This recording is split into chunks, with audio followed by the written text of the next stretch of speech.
সোমবার সন্ধেবেলা চুঁচুড়া ষান্ডেশ্বরতলা মন্দির থেকে গাজন দেখে ফেরার পথে ঠাকুরগলির কাছে একটি ক্লাব ঘরে বছর 14 এক নাবালিকাকে জোর করে আটকে রেখে শ্লীলতাহানির পাশাপাশি অপহরণের চেষ্টাও চালায় দুই দুষ্কৃতী। এরপর স্থানীয় বাসিন্দারা বিষয়টি জানতে পেরে ওই নাবালিকাকে সেখান থেকে উদ্ধার করে তার বাড়িতে খবর দিলে তাকে তার বাবা মা এবং স্থানীয় বাসিন্দারা এসে ওই ক্লাব ঘরের সামনে থেকে উদ্ধার করে। পরে এ বিষয়ে চুঁচুড়া মহিলা থানায় অভিযোগ জানাতে গেলে ওই নাবালিকার বাবাকে বাড়ি পাঠিয়ে দেওয়ার পাশাপাশি ওই নাবালিকা ও তার মাকে সারা রাত্রির মহিলা থানায় বসিয়ে রাখা হয় এবং জিজ্ঞাসাবাদের নামে নানা রকমভাবে তাদের হেনস্থা করা হয়, কিন্তু কোনো অভিযোগ নেওয়া হয়নি। এরপরই বিষয়টি নিয়ে তারা জেলা শিশু নিরাপত্তা বিভাগে অভিযোগ জানালে সেখান থেকে জেলা শাসকের দপ্তরে বিষয়টি জানানো হলে সেখানকার নির্দেশে চুঁচুড়া থানা বিষয়টি লিখিতভাবে অভিযোগ নেয়। এ বিষয়ে কি বলছে ওই নির্যাতিতা বালিকা এবং তার মা আমরা শুনবো। রাতে ওকে তো পাওয়া যাচ্ছিল না। ও বলছে দুটো ছেলে ওকে নাকি পিছু করেছে। পিছু করার পর তো ফোনটা কেড়ে নিয়েছে, সাইকেলটা ফেলে দিয়েছে, দিয়ে ক্লাবের মধ্যে ঢুকিয়ে রেখে দিয়েছিল। ওইখানে দুটো ছেলে প্যান্ডেলে কাজ করছিল, দুটো না তিনটে ছিল, প্যান্ডেলে কাজ করছিল। দিয়ে তারা দেখতে পেয়েছে, বলছে তুই এখানে একা একা কেন রয়েছিস। দিয়ে তারা ফোন করে জানিয়েছে যে আমরা গঙ্গাধারে ছিলাম, দিয়ে আমাদেরকে ডাকলো যে এখানে একটা মেয়ে রয়েছে। হ্যাঁ ঠিক আছে, আমাদেরই মেয়ে, ধরে রাখুন, আমরা যাচ্ছি। জিজ্ঞেস করলো যে কি হয়েছে, আমরা এই কথা বললাম। হ্যাঁ, মা মেয়েকে রেখে দিয়েছিল। তারপরে এখন কি বলছে, অভিযোগ নিচ্ছে? একই কথা জিজ্ঞেস করছে, কি হয়েছে কি করেছে এটা জিজ্ঞেস করছে। আমি চাই ছেলেদের শাস্তি হোক। তারপর দেখছি ছেলেটা পিছু করছে, আমি দুটো সাইকেল ছাড়িয়ে চলে আসছিলাম। ওই ছেলেটা আমার কাছে ফোন কেড়ে নেয়। ফোন কেড়ে নিয়ে যে দিক দিয়ে মানে শর্টকাট, আমি সেদিক দিয়ে আসছিলাম। দুটো ছেলে ছিল, সেই ছেলে দুটো আমাকে চোখ রাঙিয়ে মানে দাঁড় করিয়ে দেয় সাইকেল দিয়ে, আমিও দাঁড়িয়ে যাই। তখন কোনো লোক ছিল না ওখানে। তারপর আমি নামছিলাম না, আমাকে হাত ধরে টানাটানি করেছিলাম, তাও নামিনি। আটকে রাখার বাইরে রেখে দিয়েছিল। তারপর যখন রাতে বৃষ্টি হচ্ছিল, তারপর ক্লাবের ভেতর ঢুকিয়ে রেখে দিয়েছিল। তারপর 5-6টা ছেলে এসেছিল, আমাকে দেখেছে। আমি বলছি কি হয়েছে, আমি বলেছি যে এই ব্যাপার। ওরা বলছে যে ফোন কার কাছে, আমি বলছি ওদের কাছে আছে। তো ওরা বললো যে চিন্তা করার কোনো কারণ নাই, আমরা দেখছি। তারপরে ফ্লাইট মোড থেকে ফোনটা ঘুরে দেয় ওরা। বাড়িতে যখন ফোন করে, বাড়ি দিয়ে ফোনটা তুলে বলে যে আপনার মেয়ে এখানে আছে, আপনারা নিতে আসুন। অন্যদিকে এদিন ওই নির্যাতিতা নাবালিকা ও তার মাকে সোমবার সারা রাত্রি থানায় বসিয়ে রেখে অভিযোগ না নেওয়া এবং হেনস্থা করার প্রতিবাদে এদিন বিজেপি মহিলা মোর্চার পক্ষ থেকে এক প্রতিবাদ মিছিল করা হয় চুঁচুড়ার ঘড়ির মোড় থেকে চুঁচুড়া থানা পর্যন্ত। পরে থানার গেটে বিক্ষোভ দেখানো হয়। এরপর বিজেপির মহিলা মোর্চার সম্পাদিকা অরূপা সামন্ত ও অন্য কয়েকজন বিজেপি মহিলা কর্মী থানায় গিয়ে চুঁচুড়া থানার ভারপ্রাপ্ত আধিকারিকের সঙ্গে দেখা করে কথা বলেন এবং একটি স্মারকলিপিও জমা করেন। পরে এ বিষয়ে চুঁচুড়া বিজেপি মহিলা মোর্চার সম্পাদিকা অরূপা সামন্ত কি বলছেন আমরা শুনে নেব। চড়ক দেখতে গিয়েছিল, সে যখন ফিরছে সাইকেলে করে, তখন ওখানে দুটো ছেলে ওকে উত্তপ্ত করে, টানা হেজড়া করে। মেয়েটা চেঁচামেচিতে পাড়ার লোকজন তাকে উদ্ধার করে বাড়িতে নিয়ে যায় এবং তার মা বাবা যখন এই থানায় এসে অভিযোগ করে, তার বাবাকে প্রশাসন থেকে পুলিশ তাকে বাড়িতে পাঠিয়ে দেয় এবং মা মেয়েকে সারা রাত্রি থানায় বসিয়ে রাখে। তাদের অভিযোগ নেওয়া হয়নি এবং মেয়েটাকে মহিলা কক্ষে বস করিয়ে রেখে তার উপর মানুষের একটা টর্চারও করা হয়েছে, এটা আমরা শুনেছি। কেন অভিযোগটা নেওয়া হলো না, সারা রাত্রি কেন তারা বসে থাকলো? এবং যখন শিশু আধিকারিক থেকে তাদের চাপ দেওয়া হলো প্রশাসনকে, পরের দিন মঙ্গলবার দিন কেন তাদের অভিযোগটা নেওয়া হলো? আমাদের এটাই, তাহলে কি মহিলারা সুরক্ষিত নয়? আমরা চুঁচুড়াবাসীদের কাছ থেকে, চুঁচুড়াবাসীদের হয়ে আমরা আবেদন করতে চাইছি যেন মহিলারা সুরক্ষিত থাকে এবং যারা অভিযোগকারী তাদের যেন অবিলম্বে গ্রেপ্তার করা হয়। এইটা নিয়েই আমাদের এখানে থানা ঘেরাও। অভিযোগকারী না, যারা দোষী, যারা দুষ্কৃত তাদের যেন গ্রেপ্তার করা হয়, অভিযোগ যারা করেছে তাদের যেন দুষ্কৃতীদের মানে করা হয়, তদন্ত করে ধরা হয়। এটা নিয়ে আমাদের এখানে আসা। আমরা পুলিশ প্রশাসনের কাছে আবেদন করেছি যাতে একটা হেল্পলাইন খোলা হয় পাড়ায় পাড়ায়, মোড়ে মোড়ে, যাতে মহিলারা সুরক্ষিতভাবে যাতায়াত করতে পারে রাত বিরোধ। যদি কোনো অসুবিধা, কেন প্রত্যেকের হাতে মোবাইল, যদি কোনো হেল্পলাইন থাকে তারা যদি ফোন করে, নিশ্চয়ই যে দুষ্কৃতী আছে তারা ভয় পাবে মহিলাদের গায়ে হাত দেওয়াতে। এটা আমরা দাবি জানিয়েছি এবং এই তদন্ত যাতে অবিলম্বে তাড়াতাড়ি শুরু করা হয় এবং গ্রেপ্তার করা হয় দুষ্কৃতীদের, সেই তদন্ত চালু করে আমরা আজকে চাপ দিয়েছি। প্রশাসন আমাদের আশ্বাস করেছেন তদন্ত শুরু হয়েছে এবং আগামী দিন গ্রেপ্তারের যাতে হয় সেই ব্যবস্থা তিনি করবেন। নাম আপনার? আমার নাম অরূপা সামন্ত, সাংগঠনিক জেলা সম্পাদিকা। সোমবার রাত্রিরে নির্যাতিতা নাবালিকা এবং তার মায়ের সাথে মহিলা পুলিশ থানা ঠিক ব্যবহার করেনি কার্যত স্বীকার করে নিলেন তৃণমূলের নেত্রী।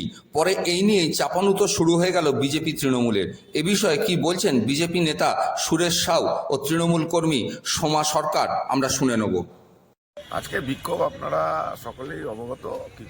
গত দুদিন আগে আমাদের এই যে উৎসব হয় সান্নেশ্বর তলায়, সেই গাজন উৎসব, সেই গাজন উৎসব থেকে ফেরার পথে এক মহিলার শ্লীলতাহানি হয়, নাবালিকা শ্লীলতাহানি হয় এবং তাকে অপহরণের চেষ্টা চলে। সেই মর্মে তাদের বাড়ির লোক, যাই হোক ওখানকার যারা এলাকার লোকজন রয়েছে তারা ওই অবস্থায় উদ্ধার করেছিল, কিন্তু ওখান থেকে উদ্ধার করার পর ওই মহিলাকে নিয়ে তার বাড়ির লোক, নাবালিকাকে নিয়ে তার বাড়ির লোক থানায় আসে, থানায় অভিযোগ জানাতে আসে। অভিযোগ জানাতে এসে থানাতেই হেনস্থা হতে হয়। সুতরাং এটা খুব দুর্ভাগ্যজনক। পুলিশ যেখানে আমরা আশা রাখি যে এরকম একটা ঘটনা, এরকম একটা গুরুত্বপূর্ণ ঘটনা, চুঁচুড়োর প্রশাসনিক মহল মানে হুগলি জেলার হেডকোয়ার্টার, সেখানে এরকম ধরনের একটা ঘটনা ঘটছে, সেটা নিয়ে কোথায় তড়িঘড়ি তদন্তে নেমে যাবে। এখানে দেখা গেল প্রায় 24 ঘন্টা অতিক্রান্ত হয়ে গেল অভিযোগ নিতে পুলিশকে। উল্টে এক প্রকার নাবালিকাকে এবং নাবালিকার মাকে প্রায় বললে আটক করে রেখে জিজ্ঞাসাবাদ চলছিল, যেটা যারা দুষ্কৃতী তাদের সঙ্গে হওয়া উচিত, সেটা দেখা যাচ্ছে তিনি অভিযোগ জানাতে এসছে তাদের সঙ্গে হচ্ছে। তো এটা খুব দুর্ভাগ্যজনক ঘটনা। আমরা এতদিন ধরে চুঁচুড়োয় রয়েছি, প্রশাসনের তো এইরকম যে আচরণ আমরা আজ পর্যন্ত শুনিনি। এটা আমাদের কাছে খুব দুঃখের এবং বেদনাদায়ক। আর এখনও পর্যন্ত আমরা শুনতে পাচ্ছি নাকি যারা এই ঘটনার সঙ্গে যুক্ত তাদের কাউকে নাকি গ্রেপ্তারই করা হয়নি। এটাও খুব লজ্জাজনক যে পুলিশ এতটা নিষ্ক্রিয় কীভাবে হয়ে গেল। সুতরাং এই মর্মে আমাদের মহিলা সংগঠনের যারা কার্যকর্তারা রয়েছে তারা থানায় এসছে স্মারকলিপি দিতে, এবং তাদের দাবি রয়েছে পরিষ্কার, অবিলম্বে এই দুষ্কৃতী যারা এই অপহরণ করার চেষ্টা করেছে, শ্লীলতাহানি করার চেষ্টা করেছে, তাদেরকে গ্রেফতার করতে হবে এবং উপযুক্ত শাস্তি প্রদান করতে হবে। আর যেই ধরনের আচরণ পুলিশ এই অভিযোগকারীদের সঙ্গে করছে, এখান থেকে পুলিশকে একটুখানি বেরিয়ে এসে সহমর্মিতা দেখানো উচিত। কারণ যেই সময় এরা অভিযোগ করতে আসে সেই সময় কিন্তু খুব আশা নিয়ে আসে থানায়। সুতরাং এই জিনিসটা পুলিশের মাথায় রাখা উচিত। আগামী দিনে কী সিদ্ধান্ত নেবে? আমরা তো চাইবো যে দোষী গ্রেপ্তার হোক, আর যদি এখনও যদি গ্রেপ্তার না হয়ে থাকে তাহলে তো বৃহত্তর আন্দোলনে তো আমরা আগামী 21 তারিখ তো নামছি। সুতরাং এই বিষয়টাও ওই 21 তারিখ ওই আন্দোলনে আমরা যে ডিএম অফিস যাওয়ার আমাদের একটা কর্মসূচি রয়েছে, আমরা ডিএমের কাছেও তুলে ধরবো। কী নাম? সুরেশ সাউ, হুগলি সাংগঠনিক জেলা বিজেপি সাধারণ সম্পাদক। বিষয় হচ্ছে, আমি আজকে সকালবেলা খবর পেয়েছি, আমারই পরিচিত টোটো চালায়, ভাইটা আমার ছেলেকে নিয়ে আসা প্রচন্ড ভালোবাসে। তার মেয়ে তাকে রাস্তা থেকে ফোন কেড়ে নিয়ে সান্দেশ্বরতলার রাস্তায় সে চড়কের মেলা দেখতে গেছিল অন্য এক বান্ধবীর সাথে। সেই বান্ধবী অন্য জায়গায় থাকে, সে ওইদিকে চলে গেছে, সে রাস্তা দিয়ে আসছিল, ফোন কেড়ে নিয়ে তাকে চট থাপ্পড় মেরে দুটো ছেলে মিলে ক্লাবে নিয়ে যায়। প্রায় 3-4 ঘন্টা ওখানে সেক্সুয়ালি হ্যারাস করে, মানে প্রপোজাল দেয়, উল্টোপাল্টা ইঙ্গিত দেখায়, সে চেল্লামিল্লি করে, চিৎকার করে, দিয়ে পাড়াপড়শি ওই চিৎকার কান্না শুনে আসে। পাড়া থেকে 2-3টে ছেলেও আসে এবং সিনিয়র লোকজনও আসে। তারা তখন জিজ্ঞেস করে তুমি এখানে কি করছো? তখন ওই ছেলে দুটো বেরিয়ে যায়। তখন বলছে আমাকে ওরা ধরে নিয়ে এসছে, নিয়ে এসে এইসব বাজে বাজে কথা ইঙ্গিত বলছে। তখন ওকে ওই ছেলেদের মধ্যে ওকে জিজ্ঞেস করা হয়েছে তোমার বাড়ি কোথায়? তখন ও বাড়ির ফোন নাম্বার, ওর বাবার ফোন নাম্বার বলে। তখন ওই পাড়া প্রতিবেশীর যে লোকজন উপস্থিত ছিল তার মধ্যে খাগড়াজলের একটা ছেলেকে চিনতো, সেও গাড়ি চালায় ছেলেটা, আর ওই বাড়ির ছেলেটাও গাড়ি চালায়। ফলে ওকে ফোন করে, সেও ওর বাবার বন্ধু হয়, মেয়েটার বাবার বন্ধু। তখন তারা একসাথে রাত্রিবেলা গিয়ে মেয়েটাকে রাস্তা থেকে তুলে নিয়ে আসে। এবার কোন ক্লাব মেয়েটাই আইডেন্টিফাই করতে পারবে, আমরা গিয়ে খুঁজতে পারিনি। পুলিশের ভূমিকা বলতে সারা রাত্রি শিশু বিভাগে মাকে আর মেয়েকে বসিয়ে রাখা হয়েছিল। এখানে যিনি মানে ডিউটি অফিসার ছিলেন উনি ফোনাফোনি করেছেন, আমরা চাইল্ড হেল্পলাইনে রাত্রিবেলায় জানিয়েছিল, ওর বাবা কাকারা জানিয়েছিল, বাবার বন্ধুরা। তো সেখান থেকে ডিএম অফিসেও ফোন এসে, ডিএম অফিসে পুরো টিম বসিয়ে ওকে যাতে ভয় না পায়, ও যাতে স্টেপ নেয়, যাতে প্রতিবাদ করে, সেই জায়গায় দাঁড়িয়ে এটা স্টেপ নেওয়ার জন্য ওকে রেডি করা হয়েছে। আমিও তার সাথে পাশে আছি, আমি তৃণমূল দলটা করি। আজকে মেয়েদের যেখানে এত ভালোভাবে আমাদের নেত্রী সমস্ত ব্যবস্থা করে দিয়েছেন, আজকে আমাদের মতো চুঁচুড়া শহরের আমি বাসিন্দা 20 নম্বর ওয়ার্ডের, সেই চুঁচুড়া শহরে একটা বাচ্চা 14 বছরের মেয়ে সেক্সুয়ালি হ্যারাস হবে, এটা আমরা কোনো মতে মেনে নেব না। আমাদের প্রশাসন এখনো স্ট্রং, কিন্তু জানি না কিভাবে আমাদের মহিলা প্রশাসন যিনি আইসি আছেন তিনি মেয়েটার সাথে খুবই রুড বিহেভ করেছেন। যাই হোক, তারপরে তিনি ক্ষমাও চেয়েছেন, কিন্তু আমরা এখন ডিএম অফিসে যাচ্ছি, টিমের সাথে কথা বলবো। অবশ্যই এর প্রতিবাদ হবে। মহিলারা এখন আর অত্যাচারিত নয়। মমতা ব্যানার্জির যুগে আমরা সবাই এগিয়ে, দিদি জিন্দাবাদ। আমরা মহিলাদের, বাচ্চাদের, শিশুদের পাশে আছি। এটাই। জয় হিন্দ, জয় বাংলা, তৃণমূল কংগ্রেস জিন্দাবাদ। আপনার নামটা কি? সোমা সরকার। শিক্ষাক্ষেত্রে রাজ্য সরকারের দুর্নীতির জন্য হাইকোর্টের ডিভিশন বেঞ্চের রায়কেই বহালে রেখেছিল সুপ্রিম কোর্ট, যার ফলে চাকরি গিয়েছে প্রায় 26,000 শিক্ষক শিক্ষিকার। এদিন যোগ্য শিক্ষকদের কাজে ফেরানোর দাবিতে এবং শিক্ষাক্ষেত্রে যে বর্তমান সংকটময় পরিস্থিতি তৈরি হয়েছে তার মুক্তির দাবিতে এদিন হুগলি জেলা শিক্ষা ভবনের সামনে প্রতীকী তালা ঝুলিয়ে বিক্ষোভ কর্মসূচি পালন করল হুগলি জেলা কমিটি এসএফআই এর সদস্যরা। এদিন তারা হুগলি জেলা ডিআইকে একটি স্মারকলিপিও জমা দেন এবং অবিলম্বে এই যোগ্য শিক্ষকদের কাজে ফেরানোর জন্য তার কাছে আবেদনও জানান। কি বলছেন এসএফআই এর সদস্যরা এবং হুগলি জেলার ডিআই আমরা শুনে নেব। কেন ডিআই সাহেব জবাব দাও, আরে জবাব তুমি দেবে না, বিস্তার পাবে না। এই জবাব তুমি দেবে না, বিস্তার পাবে না। ইনকলাব জিন্দাবাদ। নিচু করে স্কুলে ঢুকতে হবে, এই কথা আমরা বলতে চাই। আজকের এই সমাজ আমরা জানি না, এক সময় এই বাংলাকে বলা হতো West Bengal thinks today, India thinks tomorrow, আর আজকে সেটাকে লজ্জা লাগে। এই পশ্চিম বাংলার ছাত্র হিসেবে আমরা, এই পশ্চিম বাংলার রবীন্দ্রনাথ সুকান্তের বাংলা, এই বাংলায় আমরা আমাদের অধিকারকে ছিনিয়ে নেবো। আমরা ছাত্ররা, আমরা শেষ দিন পর্যন্তই লড়াই চালাবো। আমরা হঠাৎ কেন সারা রাজ্য জুড়ে কিরকম পরিস্থিতি চলছে আপনারা তো সকলেই অবগত আছেন। 26,000-এর চাকরি চলে গেল।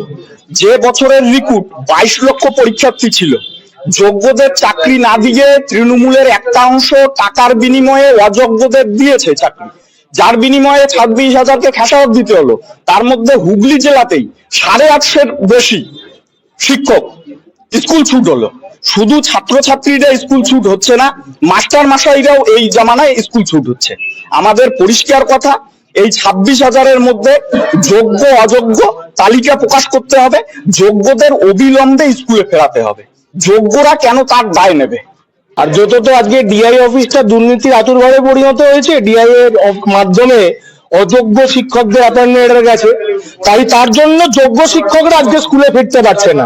তাই যোগ্য শিক্ষকরা যাতে স্কুলে ফিরতে পারে তার জন্য আজকে এসএফআই এখানে আমরা প্রতীকী তালা ঝুলিয়েছি এবং ডিআই কে এখানে এসে উত্তর দিতে হবে যে কেন যোগ্য শিক্ষকদের চাকরি চলে গেল। যতক্ষণ না উত্তর দিচ্ছে এবং যোগ্য শিক্ষকদের স্কুলে ফেরানোর প্রতিশ্রুতি আজকে প্রকাশ্যে এই মিডিয়ার সামনে দিচ্ছে, ততক্ষণ পর্যন্ত আমাদের এই প্রতীকী তালা ঝুলিয়ে এই আন্দোলন এই ডিআই অফিসের গেটেই লাগাতার চলবে। এই ব্যাপারে বলার ওনাদের দাবিগুলো যা করেছেন সেটা বাস্তবের পরিপ্রেক্ষিতে যুক্তিসঙ্গত। এটা নিয়ে আমি চেয়ারে বসে তো ওইভাবে মানে প্রিন্সিপাল ওরিয়েন্টেড ম্যাটারে কমেন্ট করতে পারি না, কিন্তু যা যা ডেপুটেশনে যে সমস্ত ম্যাটারগুলো যেগুলো আছে সেগুলো যারা রেকমেন্ডিং অথরিটি মানে school service commission, appointing authority West Bengal board of secondary education এবং নীতিগত যে ব্যাপারগুলো আছে সেগুলোর ক্ষেত্রে স্কুল এডুকেশন ডিপার্টমেন্ট, তাদের কাছে আমরা এই ডেপুটেশনের কপিটা পৌঁছে দেওয়ার ব্যবস্থা করব এবং যাতে ওনাদের এই দাবি দেওয়াগুলো পূরণের জন্য ওনারা সচেষ্ট হন সেই ব্যবস্থাই আমরা করব। সেটা নিশ্চয়ই মানে গভর্নমেন্টের নজরে আছে, কারণ আমরা অলরেডি আমরা ইনফরমেশন দিয়েছি যে কোন স্কুলে কতজন টিচারের মানে গেছে আর কি। হ্যাঁ, সেটা অল্প হলেও দিয়েছি, 5টা করে স্কুল চেয়েছিল, আমরা দিয়েছি। সেগুলো নিশ্চয়ই পুরো ইনফরমেশনও ওনাদের কাছে আছে। গভর্নমেন্ট নিশ্চয়ই কিছু একটা চিন্তা ভাবনা করবে যাতে করে শিক্ষা ব্যবস্থাটা আবার পুনরায় ঠিকঠাক জায়গায় ফিরে আসছে। নিশ্চয়ই করবে। গতানুগতিকতার বাইরে গিয়ে হতে চলেছে স্বাস্থ্য মেলা 2025। হুগলি জেলায় এই প্রথম এই ধরনের স্বাস্থ্য মেলার আয়োজন করছে জনস্বার্থ সোশ্যাল ওয়েলফেয়ার অর্গানাইজেশন। আগামী 23শে মে থেকে 25শে মে পর্যন্ত চুঁচুড়া নর্দার্ন গ্রাউন্ডে চলবে এই স্বাস্থ্য মেলা। তার আগে এদিন চুঁচুড়ার রবীন্দ্র ভবনে সাংবাদিক বৈঠক করে মেলার লোগো উদ্বোধন করা হলো। এদিনের এই অনুষ্ঠানে উপস্থিত ছিলেন চুঁচুড়ার বিধায়ক অসিত মজুমদার, হুগলি চুঁচুড়া পৌরসভার পৌরপ্রধান অমিত রায়, শ্যামাপ্রসাদ মুখার্জি, জয়দেব অধিকারী সহ বহু বিশিষ্টজনেরা। এদিনের এই মেলা প্রসঙ্গে মেলার সভাপতি শ্যামাপ্রসাদ মুখার্জি বলেন, গতানুগতিকতার বাইরে গিয়ে এই মেলা করা হবে। সাধারণত একদিনের স্বাস্থ্য শিবির বা রক্তদান শিবিরের মতো এই মেলা নয়। এই 3 দিনের এই মেলায় চলবে রোগ নির্ণয় এবং তার বিভিন্ন রকমের আধুনিক বিষয়বস্তু।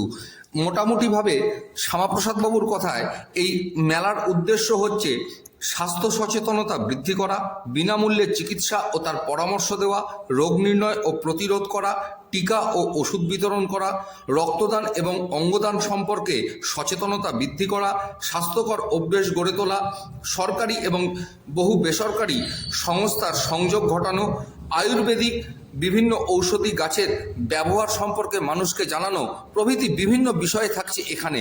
পাশাপাশি এই মেলাতে সেলফ হেল্প গ্রুপের কিছু স্টল থাকবে, যেখান থেকে তারা আর্থিকভাবে স্বনির্ভরও হতে থাকবেন।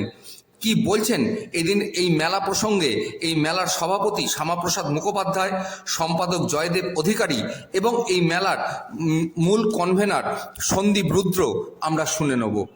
পরীক্ষা, স্বাস্থ্য পরীক্ষা এসব আমরা করেছি, কিন্তু সন্দীপ রুদ্র যে উদ্যোগ নিয়েছে আমাদের বুঝিয়ে বলার জন্য আমরা বললাম খুব ভালো উদ্যোগ, এই উদ্যোগে আমরা তোমার সাথে আছি। সন্দীপ রুদ্রকে আমরা সব সময় এই ব্যাপারে সহযোগিতা করছি। আগামী দিন এই মেলাটা আপনারা দেখতে পাবেন 23, 24, 25 সামনের মাসে, সেই সময় খুব বড় করে মেলাটা হবে। মেলাটার মধ্যে স্টল, নানা রকম স্টল থেকে আরম্ভ করে সব কিছু থাকবে। সাধারণ মানুষের অনেক কিছু যেগুলো ডাক্তারবাবুদের কাছে তারা জিজ্ঞাসা করলেও ডাক্তারবাবুর সঙ্গে আলোচনা করে তারা জানতে পারবেন কোন রোগের কী অবস্থা, কী ওষুধ দিয়ে করতে হবে, কোনখানে গেলে সে বড় ডাক্তার পাওয়া যাবে, সব কিছু আমাদের পাওয়া যাবে। আমরা এই প্রোগ্রামটা চাইছি সারা ওয়েস্ট বেঙ্গলে যেরকম হয় তার চেয়েও আমরা আরও উন্নত ধরনের এটা করব। এটা থেকে আমাদের হুগলি বা চুঞ্জল আজকে বিরাট নাম ছড়িয়ে পড়বে। আগামী দিন সবাই এরকম করার চেষ্টা করবে। উদ্যোগে চুঁচুড়া প্রাণ কেন্দ্র চুঁচুড়া ময়দানে স্বাস্থ্যকেন্দ্র 24-25 হতে চলেছে। এই স্বাস্থ্যকেন্দ্রটা অন্যান্য স্বাস্থ্যকেন্দ্র থেকে মানে অন্য ধরনের হবে। এটা মূল আকর্ষণ হবে যে মানুষকে বোঝানো হবে চিকিৎসা সম্বন্ধে এবং তাকে গাইডলাইন দেওয়া হবে। যদি কোনো বড় কোনো রোগ আক্রান্ত হয় তাকে কীভাবে গাইডলাইন দেওয়া হবে, কোথায় যেতে হবে, কীভাবে কার সঙ্গে যোগাযোগ করতে হবে, সেক্ষেত্রে একটা বড় রোগ নির্ণয়ের মানে কারণ খুঁজে তাকে সেই নির্দিষ্ট স্থানে পৌঁছে দেওয়া। সব জায়গায় যেমন রক্তদান হয়, স্বাস্থ্যকেন্দ্র হয়, চক্ষু শিবির হয়, কিন্তু সেখানে বড় ধরনের রোগ ধরা পড়লে তাকে যে কোন নির্দিষ্ট জায়গায় পৌঁছে দেওয়া হবে ট্রিটমেন্টের জন্য সেটা কিন্তু হয় না। এই স্বাস্থ্য মেলাতে সেটা কিন্তু সবথেকে বেশি গুরুত্বপূর্ণ। তার জন্য কি 3 দিন? তার জন্যই 3 দিন, কেন হাতে সময় নিতে হবে, তাকে সেই জায়গাগুলো ব্যবস্থা করে দিতে হবে, এটাই মূল লক্ষ্য থাকবে। হ্যাঁ, বিষয়টা হচ্ছে আপনারা দেখছেন যে কোনো মেলার এরকমভাবে মেলার আগে লোক উদ্বোধনটা হয় না। এটা একদম ইন্টারন্যাশনাল কনসেপ্ট। এটা বাইরের দেশে আমি যখন ভারতবর্ষের অন্য রাজ্যেও গেছি তখন আমি দেখেছি যে সেখানে কোনো একটা মেলা হওয়ার আগে মেলার একটা লোগো উদ্বোধন হয়। লোগোর একটা মানে থাকে এবং লোগোর তলায় আমাদের যে স্লোগানটা রয়েছে বা ক্যাচ লাইনটা রয়েছে সেটা হচ্ছে ওয়ান হেলথ হেলদি বেবি। এখন পুরো বিশ্বে ওয়ান হেলথ কনসেপ্ট চলছে। ওয়ান হেলথ কনসেপ্টটা হচ্ছে শুধুমাত্র মানুষ নয়, পশু পাখি প্রাণী উদ্ভিদ পুরো বিশ্ব বাস্তুতন্ত্র নিয়ে হচ্ছে ওয়ান হেলথ কনসেপ্ট। এরা একটা কোনো জায়গায় যদি গণ্ডগোল হয় বা কেউ অসুস্থ হয় তাহলে পুরো বিষয়টা নষ্ট হয়ে যায়। সেই জন্যই আমাদের কনসেপ্ট হচ্ছে ওয়ান হেলথ হেলদি বেবি।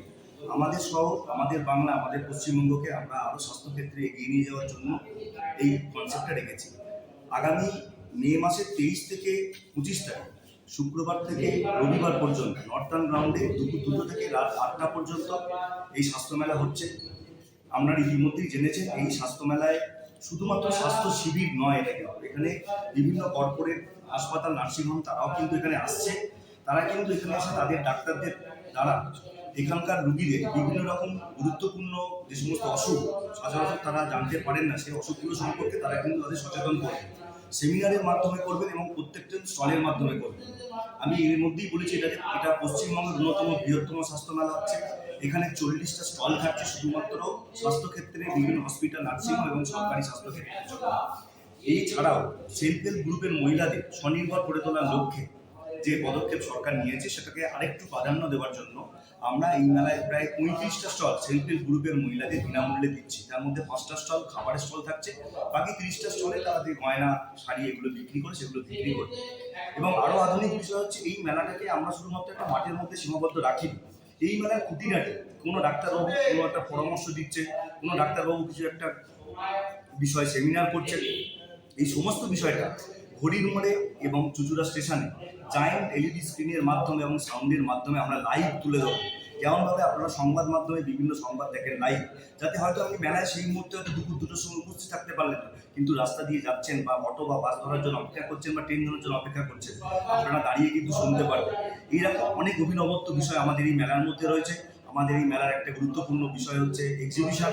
আমরা চুচুড়া মাঠে প্রায় 800 স্কোয়ার ফিট জায়গা, মানে বিরাট বড় জায়গা জুড়ে সরকারের যে সমস্ত হেলথের ইনফরমেটিভ জিনিস আছে, সেই ইনফরমেটিভ যেগুলো নাম্বার রয়েছে এবং সচেতনমূলক বার্তা রয়েছে সেগুলো আমরা এক্সিবিট করব এবং চুচুড়া ঘড়ির মোড়টাকে পুরো সাজিয়ে তুলব।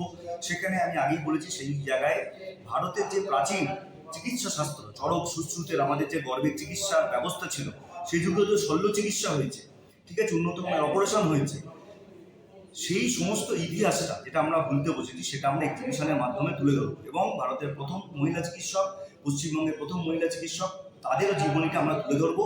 এবং আরও যত দিন যাবে আমরা আরও অন্যান্য ডাক্তারবাবুদের সঙ্গে আলোচনা করে এই মেলা আরও সুন্দর এবং সুষ্ঠু রূপদান করতে সক্ষম হব।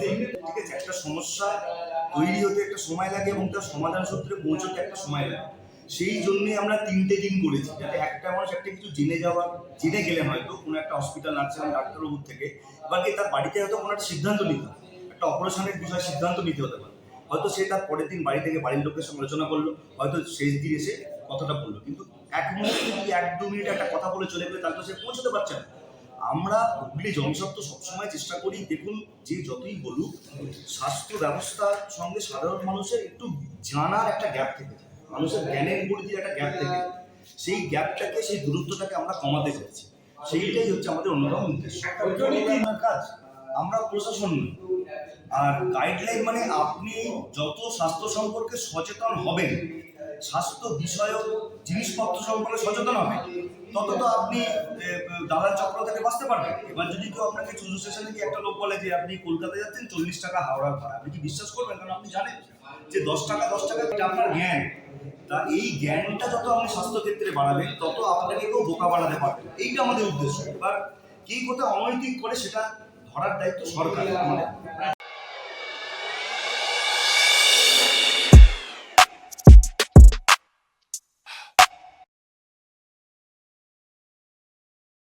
আবারও মর্মান্তিক দুর্ঘটনা হুগলি জেলার বেগমপুর এবং বারুইপাড়া মধ্যবর্তী রেল লাইনে। এদিন সকালবেলা রীতিমতো শোরগোল ছড়ায় বেগমপুর এবং বারুইপাড়ার মধ্যবর্তী 20 নম্বর রেলগেট সংলগ্ন এলাকায়। রীতিমতো গুজব ছড়িয়ে যায় ধরিন দেহ উদ্ধারকে ঘিরে। খবর পেয়ে তড়িঘড়ি ঘটনাস্থলে ছুটে যায় হুগলি গ্রামীণ জেলা পুলিশের চণ্ডীতলা থানা এবং কামারকুণ্ডু জিআরপি ও আরপিএফের উচ্চপদস্থ আধিকারিকরা। স্থানীয়দের বয়ান অনুযায়ী এদিন সকাল 7:30 নাগাদ একটি ধরহীন মৃতদেহ দেখতে পান স্থানীয় বাসিন্দারা। তারপরেই তারা পুলিশকে খবর দেন। প্রাথমিকভাবে পুলিশের অনুমান ট্রেন থেকে পড়ে গিয়েও মৃত্যু হয়ে থাকতে পারে এই যুবকের, এমনকি আত্মহত্যার ঘটনাও হতে পারে। তবে বিষয়টি তদন্ত সাপেক্ষ। পরবর্তীকালে মৃতদেহ উদ্ধার করে নিয়ে ময়নাতদন্তের জন্য পাঠিয়ে দেয় কামারকুণ্ডু জিআরপি। তবে এ বিষয়ে মুখ খুলেছেন স্থানীয় বাসিন্দা থেকে রাজনৈতিক মহল। কি জানাচ্ছেন তারা আমরা দেখব। কাজ করছিলাম তো দেখলাম 2 জন আমরা চিলাচিলি করছিল, কুকুর টাকা এগোচ্ছিল, তখন আমরা গিয়ে দেখলাম যে একটা মুন্ডু পড়ে আছে। তখন আমরা আমাদের যে সদস্য ছিল ওনাকে বললাম, উনি আবার আমরা থানার বড়বাবুকে কল করলো। তারপরে আমরা এসে গিয়ে দেখলাম অনেক সবাই ছিল, তারপর অফিসাররা সবাই এসে মানে করছিল, দেখলো। আর ওই 7:20-25 নাগাদ তারপরে শুনুন ওই গাড়িতে মুন্ডু থানায় নিয়ে গেল। তারপরে গিয়ে আমরা রেলের উপরে গিয়ে আবার চেক করছিলাম, তারপরে গিয়ে দেখলাম দেহটা এখন আমরা পড়ে আছে। পরে দেহটা পেয়েছে, আবার মুন্ডুটাকে নিয়ে এসছে থানা থেকে, তাই তো? থানা থেকে নিয়ে এসে এখন রেল তুলে নিয়ে গেল। হ্যাঁ, রেলেই নিয়ে গেল, এখন তোলা হলো আর কি। মুন্ডু বডি সব একসাথে রেলের জিআরপি এসে এই গাড়ি করে তুলে নিয়ে যাচ্ছে। না প্রথম এইসবটা পাওয়া যায় না। প্রথম আমরা এই খবরটা পাওয়া যায়নি। প্রথম খবর পেয়েছিলাম আমরা যে মুন্ডু এখানে পড়েছে, মার্ডার হয়েছে কি। জায়গাটা কোথায়? খসড়া মুসলিম পাড়া, 20 নম্বর গেটটা, 20 নম্বর বাড়ি পাড়ায় মাঝখানে একদম। আমার নাম শেখ মনিরুল আলী। হ্যাঁ, আমি স্থানীয় বাসিন্দা। আমার নাম রফিক। স্থানীয় বাসিন্দা? হ্যাঁ, আর পাশেই গ্রামের বাড়ি আমার। সকালে ঘটনাটা আমার কাছে 7:30টার সময় ফোন যায় যে এখানে একটা মানুষের মাথা কাটা পড়ে আছে, গলা কেটে, চাষের জমিতে। তাই এসে দেখার পর আমি চণ্ডীতলা মেজবাবুকে ফোনটা করি, করার পর চণ্ডীতলা থানা থেকে পুলিশ আসে। পুলিশ এসে তদন্ত করে দেখার পর জিআরপি আসে। জিআরপি এসে রেলে একটা দেহ পাওয়া গেছে, সেই দেহর মুন্ডু এখানে পাড়ার একজন দুজন দেখেছে যে পুকুরে করে নিয়ে চাষের জমিতে ফেলা হয়েছে। এখন চণ্ডীতলা থানা বড়বাবু বা রেলের জিআরপি এসে সে দেহ উদ্ধার করে নিয়ে গেছে। আমার নাম শেখ সাবিজ আলী। এটা তিসা খরসরায় বীজকানে। শেখ সাবিজ আলী, চণ্ডীতলা টু সংখ্যালঘু সভাপতি। গেট থেকে আসছিলাম, তো আস্তে আস্তে দেখে একজন গেল গাড়ি নিয়ে, সে বলছে এরম না কুকুর নিয়ে মাথা নিয়ে ঘুরছে। তো মাথা নিয়ে ঘুরছে, সেখানে আমি কোথাও চলো, তো আর একজন তাঁতিপাড়া লোক একটা, সে আমার কাছে সাইকেল নিয়ে বসে বললো আমিও যাবো দেখতে, চলো। আমি তবে আসো, তো যে দেখতে পেলাম এখানে কুকুর নিয়ে ঘোরাঘুরি করছে। তো ঘোরাঘুরি করছে, তখন আমরা এই ফিল নিয়ে আমার তো দেখি, চলো ওখানে কোথায় বসে কুকুরটা দেখি। কুকুরটা ওখানে বসতে, তখন আমরা এই নিয়ে তারা কাটাতে কুকুর দুটো পালালো। পালার পর মাথাটা রেখে দিল, আমরা ওখানে দেখতে রইল না। যখন আমরা ফের চলে আসে, ফের কুকুরগুলো আসছে, ফের ইনলে তারা কেটে, তারপর সব লোকজন জড়ো হয়ে গেল। আমি যখন এইখানে এলাম, ফের দুটো 20 নম্বর গেটটা ফের দুজন এসছে, বলছে 20 নম্বর গেটে এরম দ্বারা এইখানে একজন রেলে অ্যাক্সিডেন্ট হয়েছে। ঠিক আছে, তো আমরা তো রেলে গিয়ে দেখি, চলো তাহলে। আমরা এখানে পর্যন্ত ঘুরে দেখলাম, দেখতে পেলাম না এখানটাতে। অত দূরে ওইটাতে যায়নি, অত দূরে যায়নি। না যাওয়ার পর সেখান থেকে তারপরে ওরা বড় অফিসার এলো। বড় অফিসার আমার কাছে এই মুখ জমিনটা নিয়েছে। বড় অফিসার সেখান থেকে গিয়ে উনি যে উঠে দেখলো, যে দেখে না এরম দ্বারা অবস্থা, বলে এখানে লাশ পড়ে আছে। হ্যাঁ, আমি তখন 8টার সময় এসে দেখেছি এটা। আমার নাম শেখ আলাউদ্দিন, বাড়ি আমাদের খসড়ায়। হ্যাঁ, ধন্যবাদ। হুগলির কামারকুণ্ডু থেকে প্রবীর বসুর রিপোর্ট, সংবাদ 24। গোপন সূত্রে খবর পেয়ে এদিন মগরা থানার পুলিশ বাঁশবেড়িয়া থেকে দুজনকে নিষিদ্ধ ড্রাগস হেরোইন, প্রায় 208 গ্রাম হেরোইন এবং একটি স্কুটি গাড়ি সহ আটক করল। ধৃতরা হল উত্তরপ্রদেশের বেরিলির বাসিন্দা কাশীনাথ গুপ্তা এবং মগরা থানা এলাকার বাঁশবেড়িয়া কোলবাজার এলাকার বাসিন্দা বিজয় জয়সওয়াল। ধৃতদের থেকে 208 গ্রাম নিষিদ্ধ হেরোইন এবং একটি স্কুটি গাড়ি উদ্ধার করা হয়। তাদের জিজ্ঞাসাবাদের জন্য পুলিশি হেফাজতে নেওয়া হয়েছে। कि उत्तर प्रदेश बेरीली से एक आदमी आ रहा है जिसके पास हेरोइन है। वो यहाँ पे कलबाजार में किसी को वो प्रोडक्ट डिलीवर करने वाला था। तो हमारा जो स्पेशल ऑपरेशन ग्रुप है हुगली जिला पुलिस का, उसको लेके हमारा जो मोगरा थाना का टीम है, सबको लेके हम लोग एक प्लान बनाए और उसको पकड़ने के लिए हम लोग रेड किए। तो लास्ट तक देखा गया कि वो इधर जहाँ पे वो हैंड ओवर करने वाला था प्रोडक्ट, वहीं पे हम लोग उनको पकड़े। जो बांसबेड़िया आरआर कैंप के अंदर एक लोनली प्लेस है, एक सुनसान जगह है, वहाँ पे वो डिलीवर करने वाला था। तभी हम लोग उनको पकड़ा और मजिस्ट्रेट के सामने से उसको सर्च सीजर किया गया और उनके पोजीशन से, एक्सक्लूसिव पोजीशन से हम लोगों को 208 ग्राम हेरोइन, जो रॉ हेरोइन है ना, तो रॉ हेरोइन मिल गया। तो हम उसको प्रोसेस किए और टोटल प्रोसीड्यूर को कंप्लीट करने के बाद सुमोटो कंप्लेन देने के बाद हम लोग केस किया मगरा थाना में। एक दोनों व्यक्ति के नाम है, एक है काशीनाथ गुप्ता जो कि उत्तर प्रदेश बेरेली का रहने वाला है, और एक है उनका नाम है विजय जसवाल जो बागुड़िया में रहते थे कलबाजार। तो जैसे कि आपने बताया, চাঁপদানি 13 নম্বর ওয়ার্ডে হয়ে গেল অষ্টপ্রহর নাম সংকীর্তন। এই সারাদিন নাম সংকীর্তনের পাশাপাশি চলে হরিনাম। এই নাম সংকীর্তন এবং হরিনামের অনুষ্ঠানে উপস্থিত ছিলেন চাঁপদানির বিধায়ক অরিন্দম গুইন, চাঁপদানি পৌরসভার পৌরপ্রধান সুরেশ মিশ্র সহ অন্যান্য বিশিষ্টজনেরা। পরে সুরেশ মিশ্র এবং অরিন্দম গুই কি বলছেন আমরা শুনে নেব। আজকে আমরা এসেছি এখানে শ্রীকৃষ্ণের আজকে পুজো হচ্ছে, হরিনাম হচ্ছে। এই মহতী উৎসবে এখানে আমরা সবাই উপস্থিত আছি। এখানে চেয়ারম্যান সাহেব আছেন, এখানে কাউন্সিলররা আছেন, এলাকার মানুষ আছেন, যে আমরা সবাই মিলে একত্রিত হয়েছি। ঈশ্বরের কাছে কামনা করি যে আমাদের এই ভারতবর্ষ সম্প্রীতির ভারতবর্ষ, এখানে সব ধর্মের মানুষ বাস করে, যে আমাদের এই সম্প্রীতি বজায় থাকুক। এখানে আমাদের 13 নম্বর ওয়ার্ডে হরিনাম হয়। আমাদের ভগবানের কাছে শুধু এই প্রার্থনা যে ভগবান সবাইকে ভালো রাখুন আর আমাদের এলাকায় যেন ভালো থাকে, শান্ত থাকে। ভগবানের কাছে আমরা এটাই প্রার্থনা করি। এদিন দুপুরে মদ্যপ অবস্থায় কনকশালী সন্তরণ ক্লাবে ঢুকে পড়ে এক ব্যক্তি। পরে তাকে অনেক বুঝিয়ে সুঝিয়ে সেখান থেকে বের করে দেওয়া হলেও তিনি বেরোনোর আগে ক্লাব কর্মীদের অকথ্য ভাষায় গালিগালাজ করেন এবং পরে আবার তিনি সেই ক্লাবে এসে ক্লাবের পাঁচিল এবং দরজায় ভাঙচুর চালান। কি বলছেন এই বিষয়ে ক্লাব সদস্য আমরা শুনে নেব। আজকে ক্লাবে 12টা সাড়ে 12টার সময় এক ভদ্রলোক এসে ড্রিঙ্কস করে এসে জোর করে গেট টপকে ঢুকে জলে সাঁতার কাটছিল এবং আমরা এসে ওকে রিকোয়েস্ট করে অনেক বলাবলির পর গালাগালি ইয়ে করে ওকে তোলানো হয়েছে। তোলার পর ও পরবর্তীকালে আবার এসেছে, তখন আমরা ছিলাম না, এসে গেট এবং গেটের পাঁচিল সব ভেঙে দিয়ে চলে গেছে এবং থ্রেট করে গেছে যে আমি আবার আসছি লোকজন নিয়ে, আবার ভাঙচুর করব। এখানে তো জোর করেও ঢুকেছে। ও তো ক্লাবের মেম্বারও নয়, ক্লাবের কোনো সদস্যও নয়, কোনো শিক্ষার্থীও নয়। ও জোর করে ঢুকেছে এবং পুরো ড্রিঙ্কস করে এসে এই উৎপাতগুলো করছে। প্রতি বছরের ন্যায় এবারেও নববর্ষের দিন সকালবেলা বার পুজো হয়ে গেল কিশলয় স্পোর্টিং ক্লাবের মাঠে।